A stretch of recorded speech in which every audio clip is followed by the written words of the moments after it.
So how do you realistically break past burnout and overwhelm as a coach or mentor and only have to work maybe 10 to 15 hours a week and have a sustainable 6 or even 7-figure business?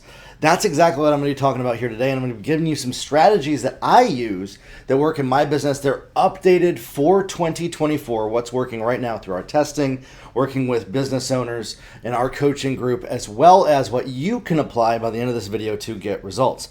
Now, for those of you that I haven't met yet, my name is Jeremiah Krakowski, and I have built multiple coaching businesses over the last 21 years to over $10 million per year in profit. And what I do is every single day is I help coaches, mentors, authors, and speakers scale their businesses successfully. I actually didn't get my start intending to be a coach to coaches. That actually happened super organically. I was thinking about this the other day, is I started and I just wanted to be a video editor. I actually had a dream to go to Hollywood and tell stories in movies. And I still enjoy storytelling to this day. It's a big part of how we do our marketing, and what I mentor people in is how to tell extremely well stories that close sales. Fast forward, I was doing that in the same industry for 21 years. And then it turned into me being like, okay, I've helped thousands of people be successful. I've been very successful in building these businesses. I'm going to focus everything in helping people that want to get their word out there, become a thought leader, mentor, trainer, and reach everybody, as well as how do they grow their sales? How do they get more leads? How do they get more people signing up for their stuff?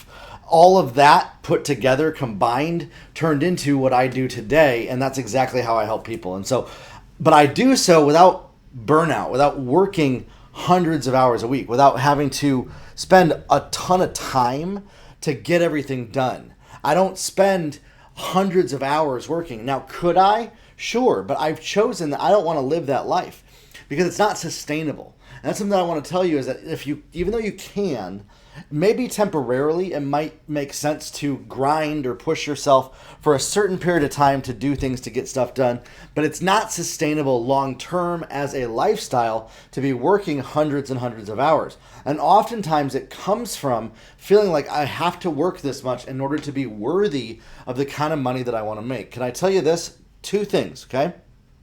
Inflation is real, and no matter who gets elected, no matter what's happening, it's only going to become more as far as that goes.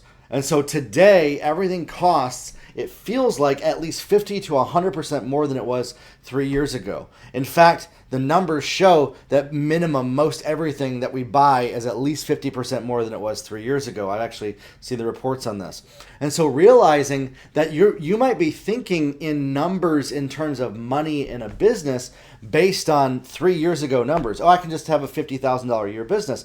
I think you need to be making at least $100,000 to $150,000 to be able to buy a house, to be able to get approved, especially with a business and a loan. You got to be able to have showable income that shows that you're doing at least about $120,000 to $150,000. So all that to say is that needs to be your focus, and your goal is how do we get that revenue up to that place where we're making profit at that point, so that we can sustain things, so that it's a long-term thing that we can keep doing, bring in more business, bring in more sales, and help more people. The problem is that you can work a lot to do this, and then you're essentially being paid like $10 an hour. Who wants to build a business and only be paid $10 an hour, right? Not me. And that's exactly what ends up happening as far as that goes. Now, sure, some of the business that we built, they made over $10 million a year. And you might be saying, well, if I was making $10 million a year, I'd work 100 hours a week. Can I tell you this?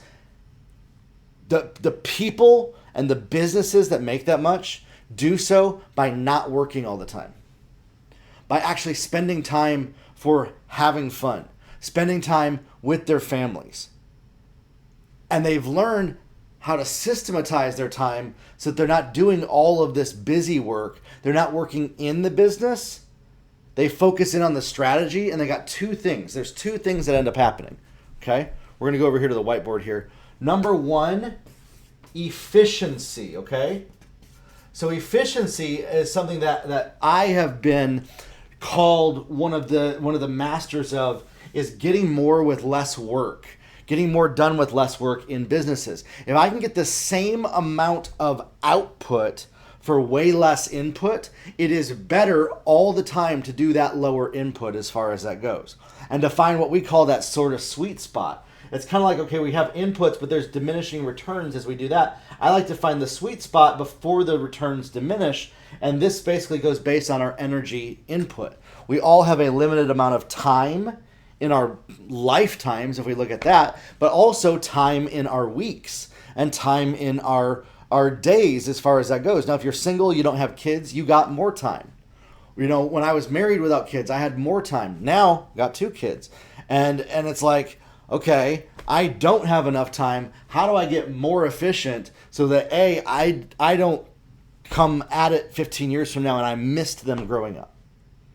And I spent all my time grinding to build a business to provide a life for what they want, and I missed actually spending time with my kids. I don't want that to happen. And yet that's the story of a lot of business owners. And so you're never going to hear me pushing that. You're going to hear me pushing efficiency for the best, most profitable result in your business. And this is the other thing too, is you have to make profit important. Yes, how you make your money is important. Being unethical, doing things that are immoral and lack integrity is not something that I would encourage you to do, nor should I say that you should do. And, you know, I read a great book I was reading the other day. It's like, if that was the case, we would look at the mafia and be like, wow, they're really good at what they do because they make a lot of money. But it's like, no, they're not. How they made their money is not good, right? As far as that goes. So it's like, it's not just profit for profit's sake as far as that goes. It matters how you make it, but you got to find where this needs to be a priority. So you need to focus more on profit over everything else in your business. And I think this is where a lot of coaches and mentors get it wrong, because they're looking at, okay, well, I want to have impact, and these are people, and they have hearts and souls and minds, and I really want to help them as far as that goes. But can I tell you this, that there's actually a combo of when you're making the most amount of profit, you can roll that back into the business, and then that turns into more impact as far as that goes. So your profit going up actually equals more impact because it circles right back into efficiency. If I'm making more profit, I can do one of the most amazing things, which is hiring some people to work for me that can optimize my time so that I don't have to work 40 hours a week. I can hire somebody for 30 of that time to take over a lot of those things. And you might be saying, well, I don't want to deal with people. I don't want to deal with hiring people or employees or staff. And sometimes that's an area where we need to say, okay, maybe we don't have skill. Maybe we need to grow into doing what we feel uncomfortable doing. Maybe we need to learn a new skill so that we can have the life that we want to live that's different than what we want. And then some of you might be saying, well, first off, Jeremiah, I don't have profit to be able to be efficient. So how the heck can I make this happen? And this is one of my favorite areas that I think once you get it, it changes everything for you.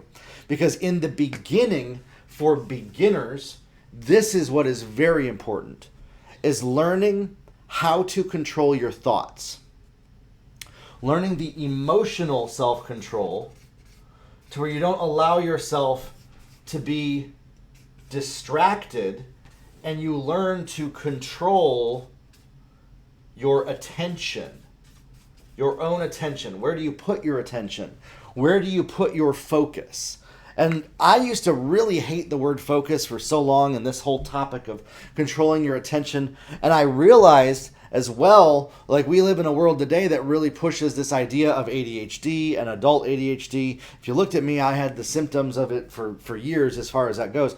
They actually have found that people that might, quote unquote, have ADHD symptoms actually are better business owners long term as far as that goes. So turn what might seem like a limitation into your superpower. Here's the thing. In today's world, everything is vying for our attention. Right now, on the side of this video, there are multiple other videos right next to me that could distract you, that you could click on and go watch and not listen to me.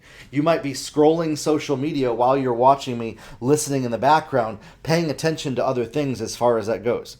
How many of y'all did I expose what you're doing right now? Exactly. And it's because that's the world that we live in. And so now, more than ever, controlling our attention and our thoughts and our feelings, our emotional feelings, are a very, very important, powerful part of our life. You know, when I started in business, we didn't have so much trying to get our attention off or to throw us off emotionally.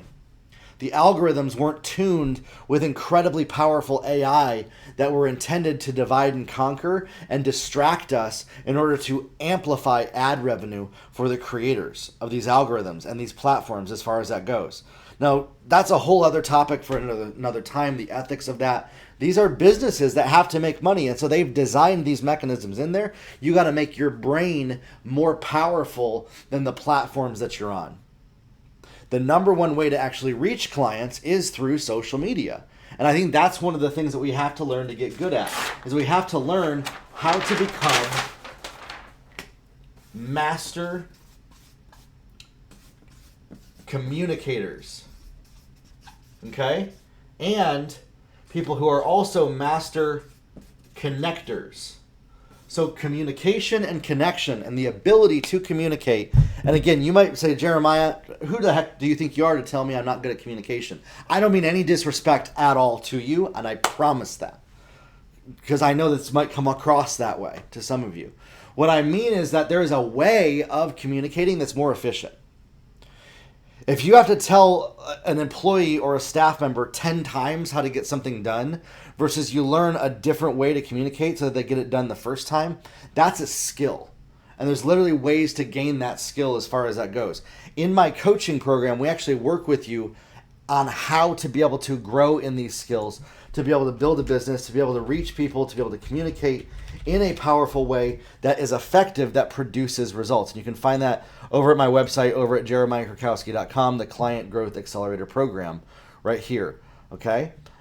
I love working with people every single day, helping them through how they can become better connectors and communicators. And this is really what it boils down to, is how we can actually break past burnout. Because all of this that I've just mentioned so far is probably going to be overwhelming to most people because they've not learned how to shrink it down to get more done with less time and become more efficient.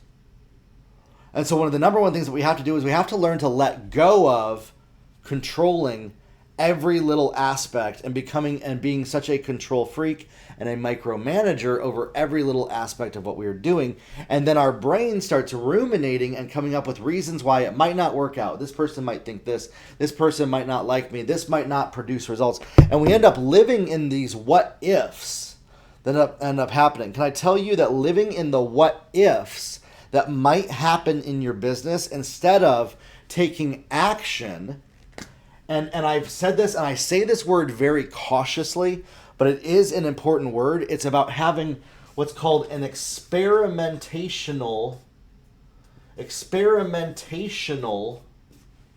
mindset about the actions that you do in your business. And what does an experimentational mindset look like? From the outside looking in, it can look slightly reckless. Don't tune me out when I say that word. It might look slightly reckless because it might be like, okay, we're trying different things out. We're seeing what sticks. But the thing is that we're not spending a lot of our energy making sure that everything is perfect. And we're moving out of perfectionism and into momentum, okay? So your goal is you want to create momentum, and then you want to develop systems and habits that are repeatable and duplicatable that you can actually predict how much time each action takes. When I launch a campaign, I actually know that we've gotten it down when we're really clicking on firing on all cylinders, about 48 hours from the idea of having a campaign to put out there to getting it done. I know that when it comes to creating content like this right here, this video right here, how many of y'all want to know how long I took researching what I'm going to talk about for this video? Well, I took 21 years to research what I'm going to talk about in this video, but it's so aligned with what I talk about every single day with business owners that I actually just sat down for maybe about 15, 20 minutes and thought about a few different angles and directions that I want to take, and then I pressed record on the camera. That might sound reckless to some people.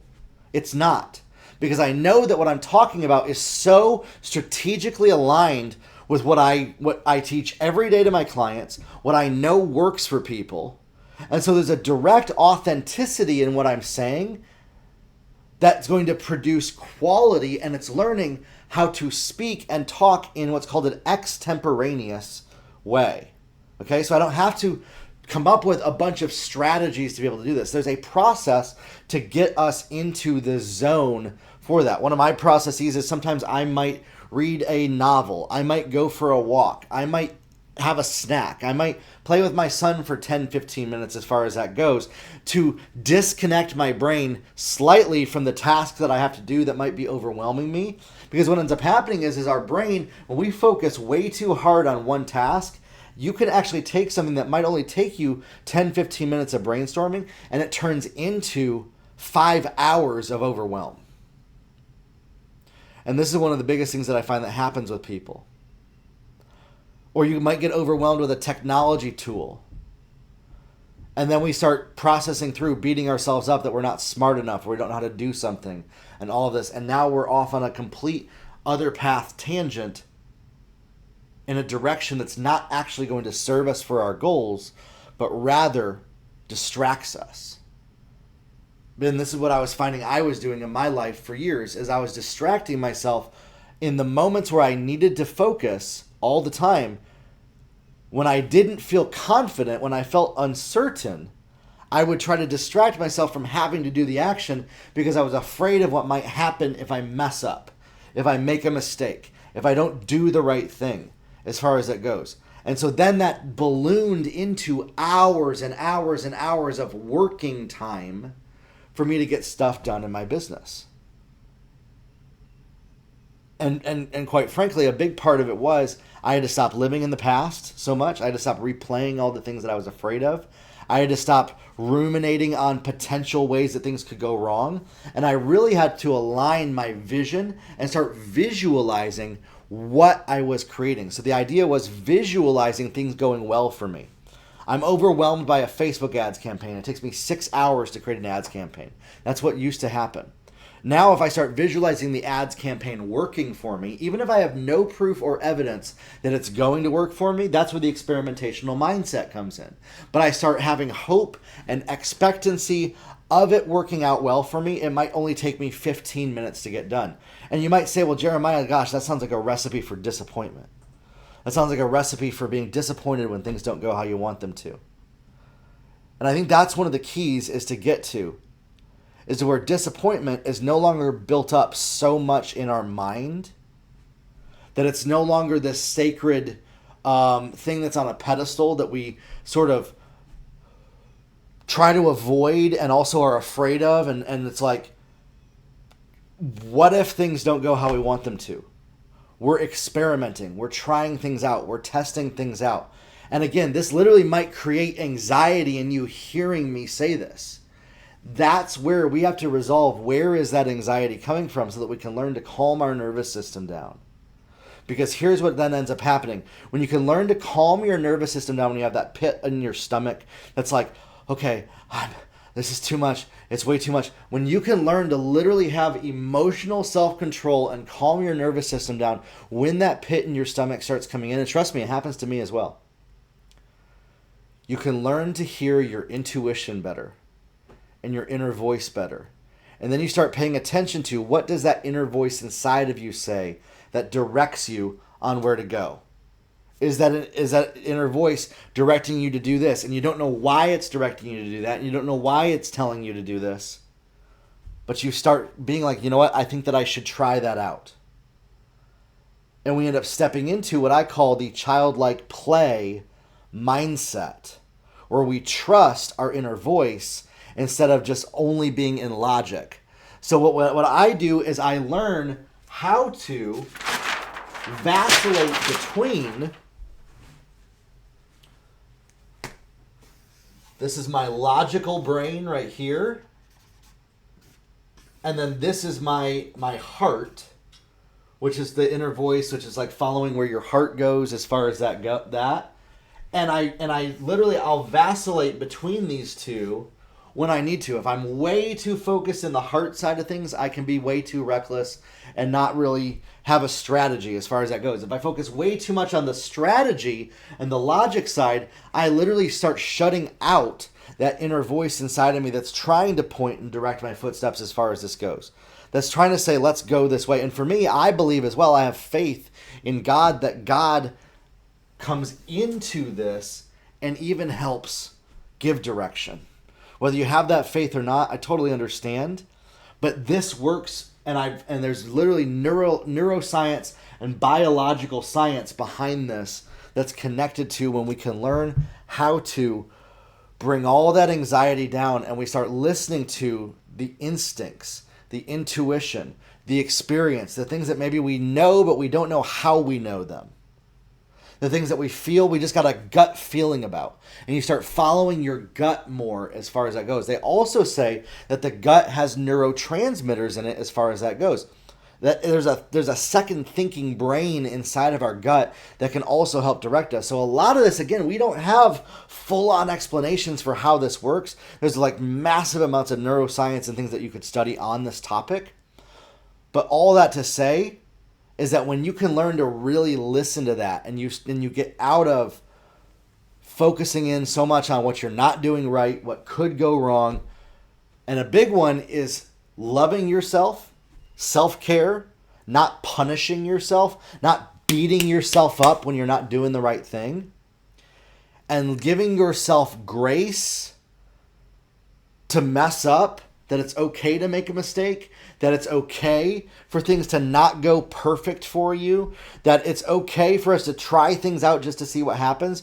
Because what ends up happening is it becomes sort of a stepping stone approach. You might want to get over here, but you're over here. The problem is that you have to go step 1, 2, 3, 4 to get there. And we end up sitting here and saying, well, I want to get here. So we don't do anything because we don't want to step on these stones right here. We're like, I don't think I need to step on those stages. I need to just get here as far as that goes. And so imagine this. Imagine that somebody's standing in front of a pond and they want to get to this stone right here and there's $1 million over here. But they stay here for 5 years because they like, no, I don't think that I need to worry about those 3. I'm just going to figure out how I can just leapfrog and jump over here. That's what most people do. And it stops them from enjoying the process and embracing the process as far as that goes. And this is why when we embrace the process, we can actually work less. It's a weird sort of like the sword and the stone. You remember the story about like the sword and the stone, King Arthur? And it's like all the strong men couldn't pull it out, but like the purest of heart could, type of a thing. And like he wasn't the strongest. But I always look at it like that. It's like these contrarian thoughts. Our brain doesn't make sense of the fact that actually going step by step is actually a faster path to where we're trying to go. And it's less work. It's so interesting. But when you get to the finish line, every single business owner tells you it's the same thing. Is that when you follow a step-by-step process, things start to get simpler. And that's exactly what I love to help people with in my coaching programs. That's exactly what, as well, we're hosting an event. If you're watching this right now, where I'm actually doing something on June 5th called Create and Launch Your 6-Figure Group Coaching Community Offer Without Burnout. It's a live 2-hour training intensive where I'm going to work with you through building out your offers, building out your business, building out strategically exactly how to put all the puzzle pieces together in your business. And we do these often. If you're watching this after June 5th, just go to my website, jeremiahkrakowski.com, go to the homepage, and you'll see if there's any live events that we're doing or any other classes that we might offer, or ask me in the comments below as far as what we have that's updated as far as that goes. So what you have to do is you have to say, okay, I have all this stuff that I need to do, but what's important to do in the next 7 days? And that's your stepping stone. 7 days, 7 days, 7 days, 7 days. Because we can look at this might be 4 weeks down the road and you're like, well, gosh, I just want that to happen fast for me. And it's just too much work. I can't do all that work. And then we get overwhelmed and we get burnt out and we're doing things that we don't really enjoy, that we're not seeing results from. And it's because we're operating often out of unrealistic expectations for things happening faster for us as far as that goes than they should. We're trying to get results for work that we haven't done, and often that can be where burnout comes from. But the second side of it is this, is that we think that we have to do all of this work every single day to get stuff done. And what we found is this, is that for most business owners, this is all the work that they're doing every single day, but this is what actually produces the financial results.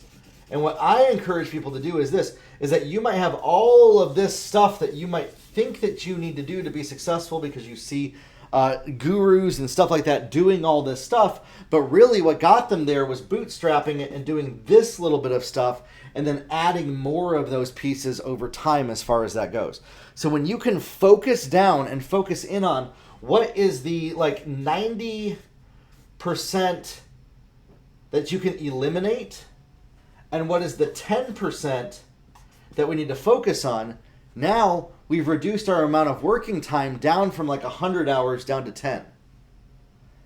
And so what are some of these things? Some of it could literally be you spending all this time making your video content perfect, all this time optimizing your message and really dialing in exactly what your funnel should be and all of that, and trying to make the copy perfect and trying to make sure that you're received well and all of this stuff, making sure that you got all your courses aligned and all of that. Again, all of that's important. One of the biggest problems that I see people do too as well is they're like, well, I'm going to build my audience first for the next 6 months and then I'm going to sell a product. And I'm going to work for 6 months to create a product as far as that goes. I never see those people making a dime. They think that that's what they should do. It creates burnout because they get burnt out by the fact that they're not producing revenue. And so the number one thing that actually defeats burnout that most people don't realize is this, is cash flow. Cash flow without working so much and eliminating the fear of what other people think about us. So that's one of the biggest reasons why we burn ourselves out, is we feel obligated to do all of this stuff. Maybe you got a lot of things that you got to do for fulfillment. Maybe you're doing a ton of one-on-one coaching calls. Maybe you're spending all this time to do all of this stuff that's not actually bringing in cash flow for you. And so this is why I say prioritize the profit over even all the stuff that quote unquote produces impact as far as that goes. Don't hear me wrong. You want to make impact important, but realize that there might be 90% of all the stuff that you feel like you need to do every single day to produce impact that is not actually creating the impact at the level that you're thinking. And it's really about 10% of that you want to focus on. You want to be lean. You want to look at, okay, if I had 3,000 people in my coaching business, what activities would I do that's sustainable with 3,000 people? Would you get on one-on-one calls with 3,000 people? No. Now, in the beginning, you might, to gain some clarity and ideas and get focused in on what are some of the things that maybe they want or desire and stuff like that to get on these different calls.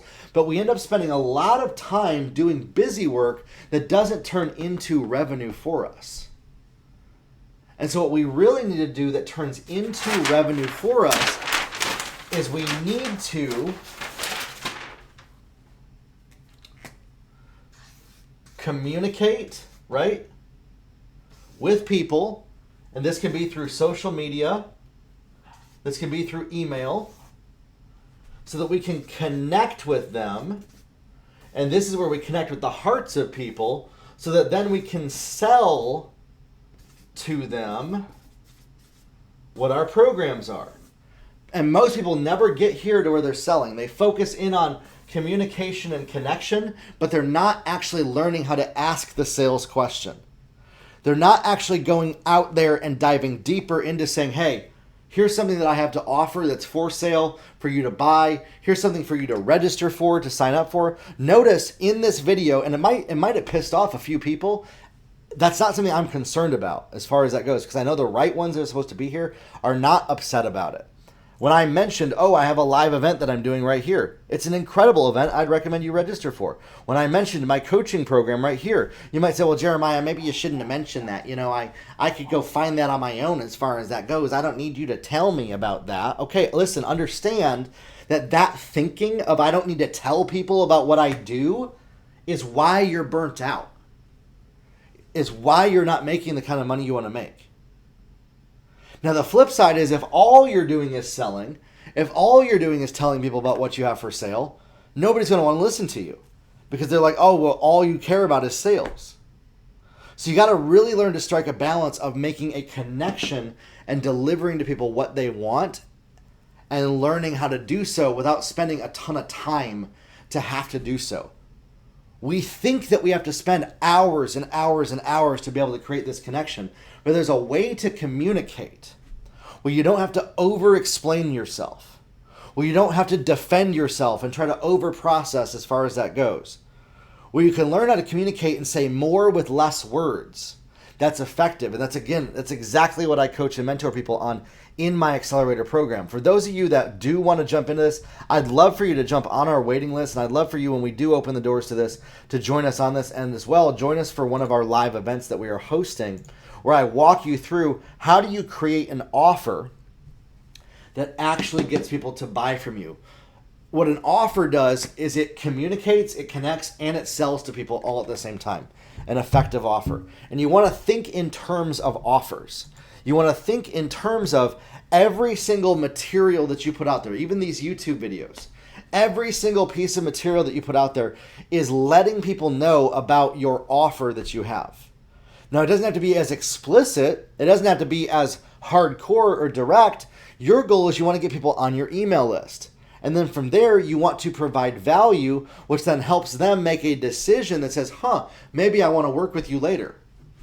And so if you can help people make that decision that they want to work with you later, and you don't go in for the jugular and try to sell them right away, it becomes actually a great experience for everybody all around, and you learn to defeat burnout because you're not taking all of this time to get to the point of what you're trying to get to, and you're no longer feeling guilty about trying to sell to people, and you're no longer feeling like, this is wrong or bad for me to do this as far as this goes.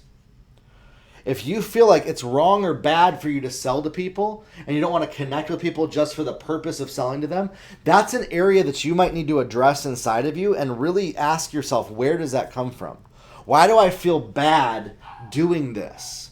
Why do I feel bad showing up and connecting in order to make money and be paid what I'm worth in my business?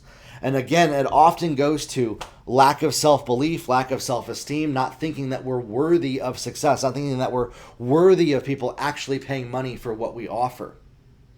Realize you are worthy of it. And in fact, that might be programming that you've been programmed with, that you're not worthy of that you're not good enough, that you don't believe in yourself, that you don't think highly of yourself enough, that people would be blessed to spend money with you. So then what ends up happening is we're chasing the dollar and we're desperate for it. And that creates burnout. Instead of coming from a place of authority where you establish yourself and you say, you know what? We have this value. This is what we have to offer. We'd love to work with you. It'd be incredible. We can get you results just like we've helped thousands of people get results with. And you believe fully, like I believe fully, anyone watching this video right now is blessed to have gotten to this point in this video. Anybody who joins my coaching program is blessed to be in that program. Oh, and by the way, that's what our clients tell us too. Our clients tell us, Jeremiah, I have joined multiple coaching programs. We hear this all the time. I've joined so many coaching programs, and yours is literally the best that's out there that answers exactly what I need, and you cover exactly what's going to get me results. And we help our clients make tens of thousands of dollars every single month in there. So again, if you're watching this right now, love to see you join us for one of our live events. Would love to see you in the accelerator program with me when we do open the doors to it, as far as that goes.